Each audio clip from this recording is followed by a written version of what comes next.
રામ બાપા. રામ રામ. બાપા એ સમયમાં વૃદ્ધાશ્રમ કેવું કઈ હતું? નહીં, એવું કઈ નતો ભાઈ. તો બધી ભાભલાઓ હતા એ ઘેર જ રહેતા ને હાચવતા કે? હા, હાસવતા, ઉક્કા પીતા, ખાવા પીતા, ડાયરા કરીને બેસતા. તો બાપા ત્યારે તો રૂપિયા કેવું કઈ નતું તો વૃદ્ધાશ્રમ નતા. તો અત્યારે વૃદ્ધાશ્રમ કેમ વધી ગયા? ને તો અહીંયા કોઈને બાજરો પાકે ને તો ભાદરવામાં શું કહે કે મારો બાજરો વટાઈ ગયો, તમે હરાજ નાખો તો પૂરા કરવા તો લઈ જાઓ. એવું બધી હતું. અત્યારે કેમ વધી ગયા વૃદ્ધાશ્રમ?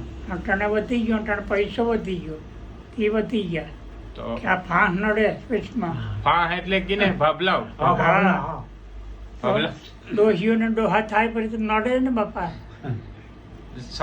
સમય કયો સારો હતો બાપા? સમય આમ આ સારો છે, હા, પણ અટાણે મારકૂટ વધારે છે આમાં. રામ